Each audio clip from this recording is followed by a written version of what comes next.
It's not until we understand where we come from that we can connect the humanity piece for me.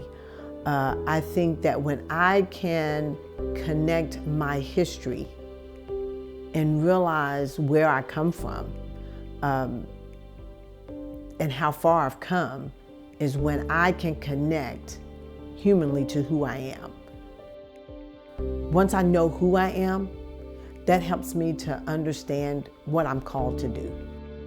It's very important to the college community, to us as faculty or staff or students, definitely our students, for them to be able to connect, who they are as humans so that they can understand their calling and understand their vocation.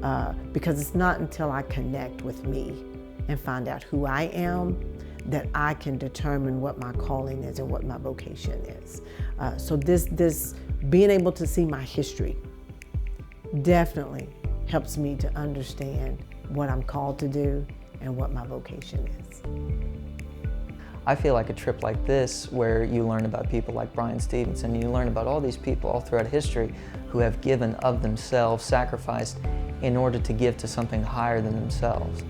I feel like that in my doing that, going back home and working in that specific area, that's one way that I can give back of myself to help a cause that's bigger than I am.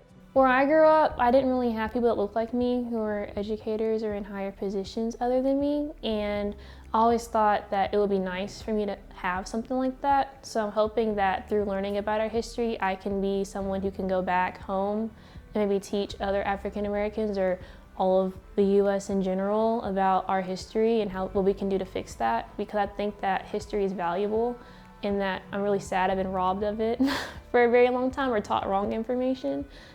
So I hope that my calling can be just going back home and teaching more people about it, and to promote conversations and dialogues, and to share people's stories about discrimination they faced, and hopefully through that there can be a huge enlightenment and then we can progress.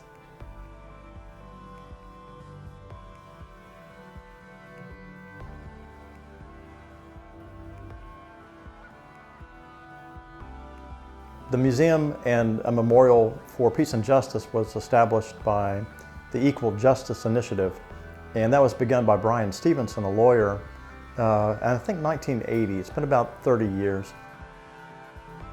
This museum is most obviously the product of Bryan Stevenson's advocacy on race and racism issues.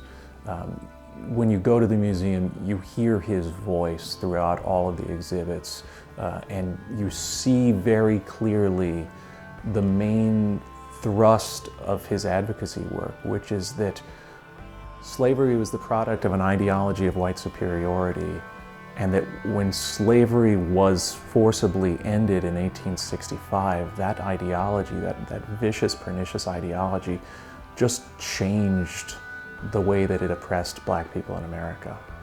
So that during Reconstruction, you see this brief period in which civil rights and equality is protected by the federal government. But after the end of Reconstruction, you see throughout this museum all of the different ways that white superiority continued to manifest itself in really vicious attacks on and suppression of African Americans in America. The museum itself is built on the site of a slave warehouse.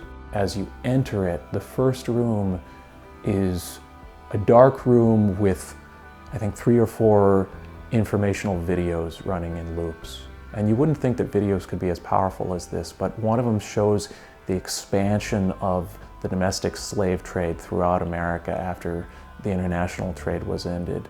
And we could see those, what I consider as the silhouettes of, there was various ones. There was a lady that was singing, and I think that the Negro spirituals that she was singing was about the troubles that she had experienced. So the pain that she was experiencing come out through her music.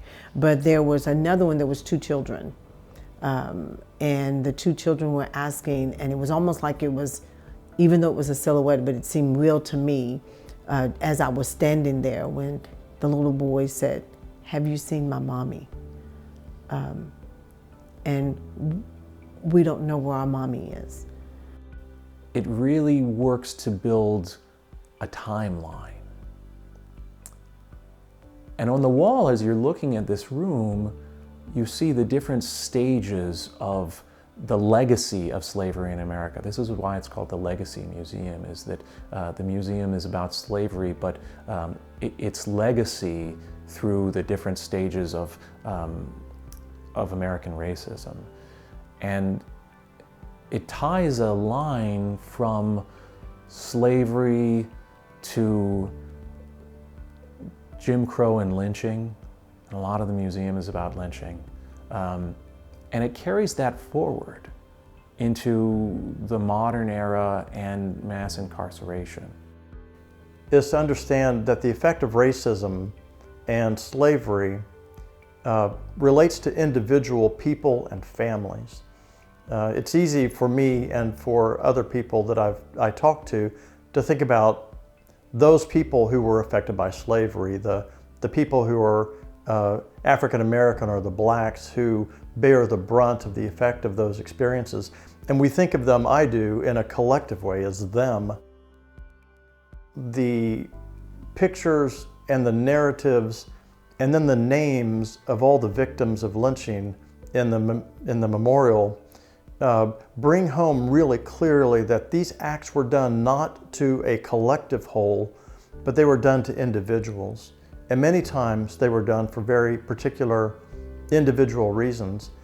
And making that step from thinking about racism as a problem of a group related to another group, and seeing it more as the effect of some group understanding on particular individuals really comes home through the experience of the museums. Dehumanizing people is a way for people to do such grotesque things to humans. I feel as though people have a moral conscience, but in order for them to fight off that natural instinct, they have to dehumanize something, which is something I never heard of or thought of. But being in the museum and seeing how the African Americans were treated and how they are still being treated horribly, and how that skews from like not treating them with the same human rights as other people should be entitled to, was very shocking.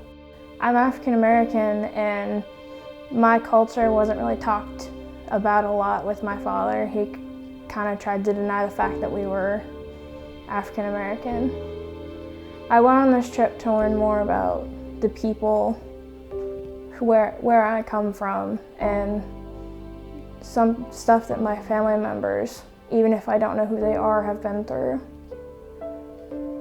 They deserve to know that someone from their lineage who doesn't know who they are still cares what they've been through.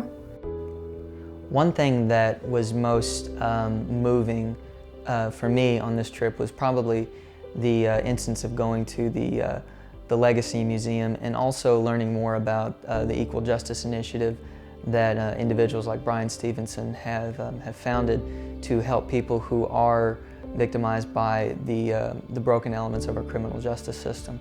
That was particularly moving to me because my goal is to use a law degree in the future to help people who are underrepresented, who are marginalized, who are in need of the best services that we can provide across the board, not just in terms of representing them in a court of law, but really just that motif of standing up for people who are marginalized, who are oppressed, who don't have anybody else to stand up for them.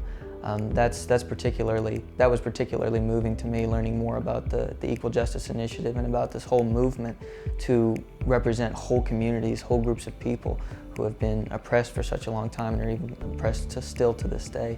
That was very important to me.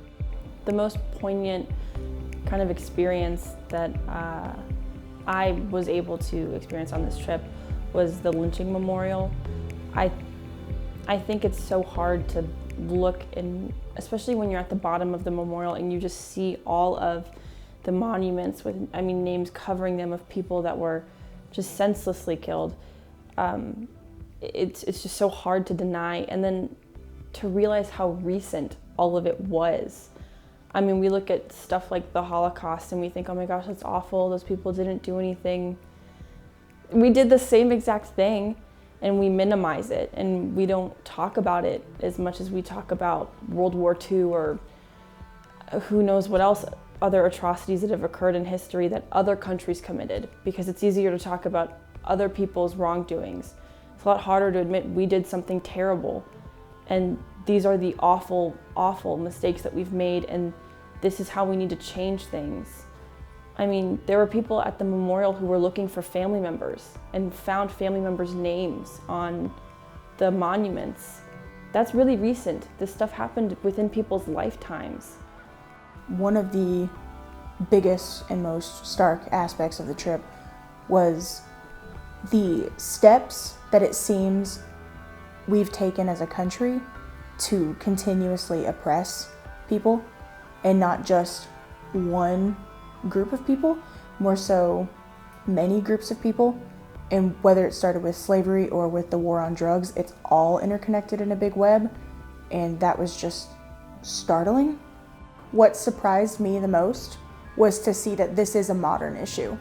It's not just a past issue from centuries ago, but that it's not just their fight, it's our fight. And it's the world's fight, because it's not just America. It's everywhere, all over the world, and that we all have to do something in order to fix the problem. One of the museums had an interactive guide on how to fix things, and it was the biggest headline said voter registration, and finding the right candidate to put in office that is willing to get into this fight head first, but as a person, it is vying for that candidate and being out there and saying, this is why you should vote for them, and just doing your civic duty to vote.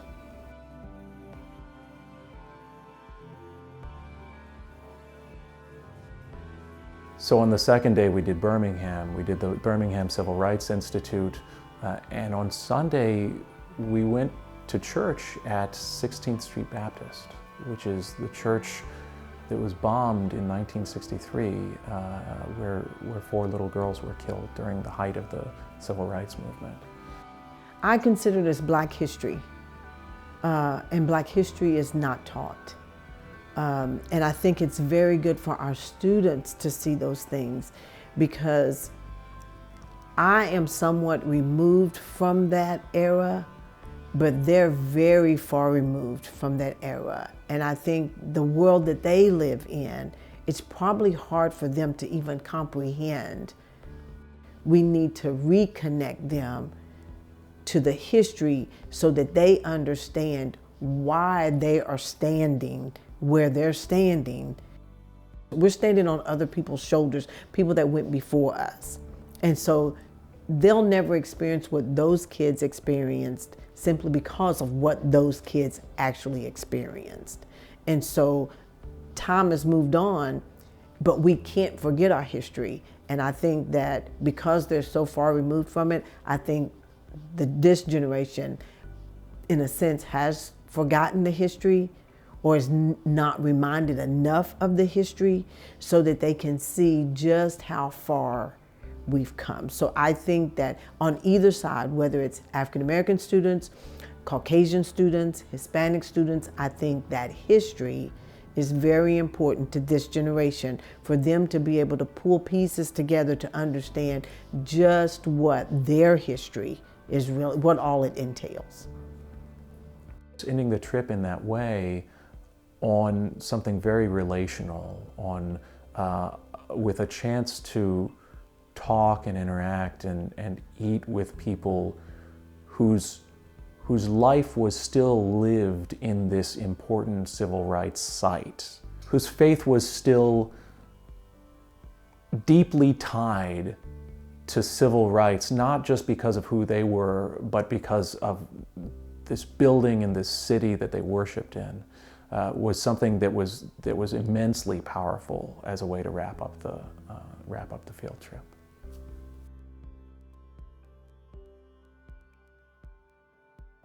One of the phrases that John Hinkle used in our trip this time that I thought was really accurate was that an explanation and an experience are completely different things.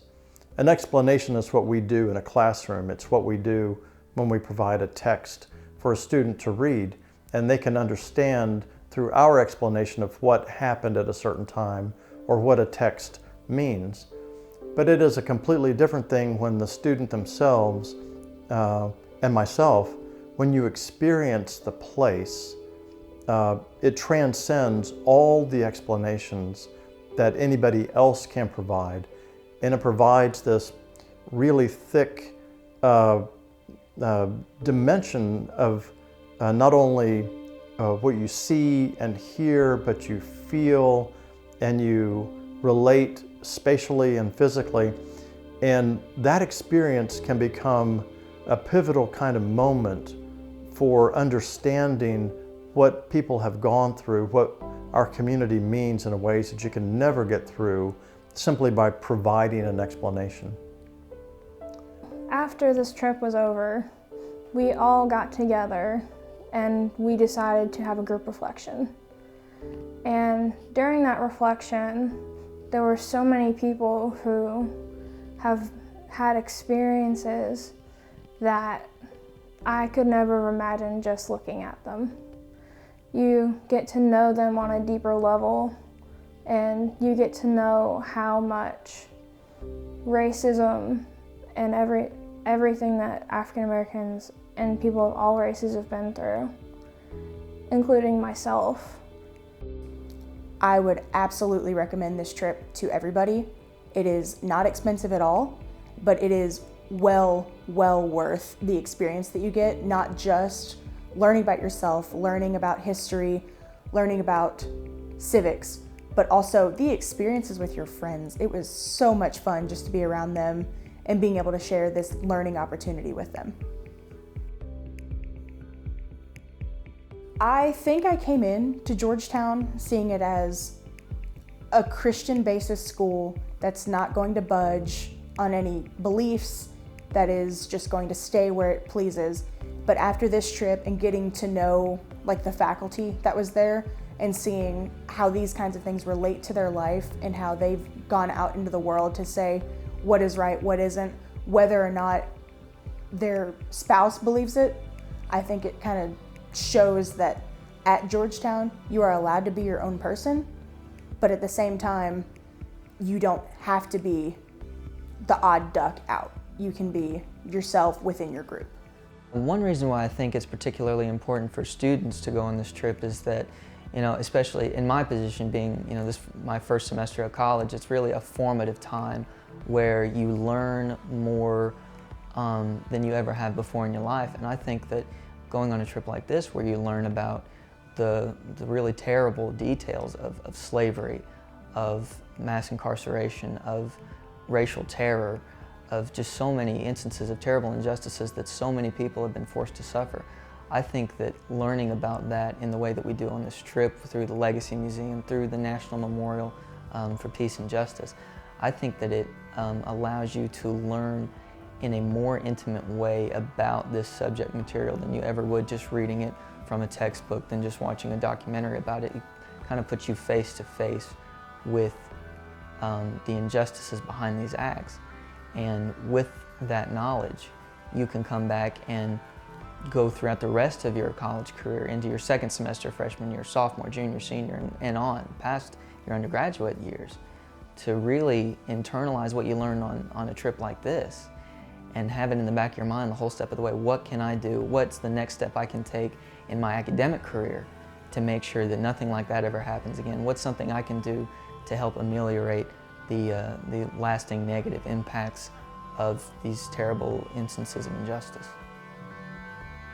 I also think that I'm really grateful to be attending an institution that is willing to give me these opportunities to go out and to gain more knowledge, not just in a classroom setting, but to get amongst it and to really immerse myself in these situations and in these locations, in these areas where I can really see the effects of our history and I mean, things that are still happening to educate me in ways that a classroom experience never really could do the same way. Even in all the pain and all of the suffering that happened or that was exhibited in the museums, I could still come out and rejoice and celebrate, and most of all be thankful, because those that endured to me the pain and the suffering made it so much easier for me today. I experience maybe pain, hurt, maybe more so of hurtful feelings, but the pain that they endured, I don't think I'll experience that in my lifetime. And I won't experience that in my lifetime because of what they did before. So even though there's a lot of pain and hurt in there in those museums, the celebration, the rejoicing, and being so thankful for where I am today because of them just brings me joy.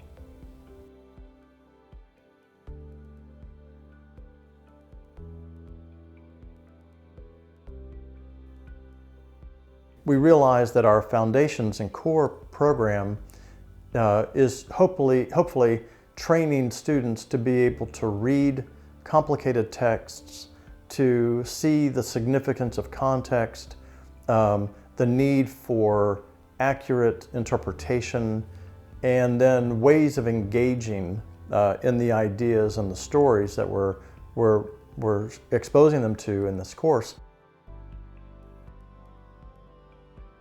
This was the first time that we'd been able to do any kind of field trip in Foundations 111, and it was something that I've been really excited about the prospect of for a couple of years. Since Roger got this grant for working on vocation across the academy, we've thought about Foundations 111 as an important place to try and get people thinking about vocation, and it was the most obvious thing because it's a class that every freshman takes, and because of that, we could really use it for working on something that was supposed to have reach across the curriculum. Past that, Foundations 111 since the beginning was always supposed to be the driver of an intellectual conversation on campus, and that's something that we always struggled to get right. It's one thing to have conversations inside your classrooms with students about issues like politics, religion, philosophy, things that are really important to the experience of being a human being, and are really important to a liberal arts education. But it's another thing entirely to get them to connect these issues to their life and the issues that they take seriously right now.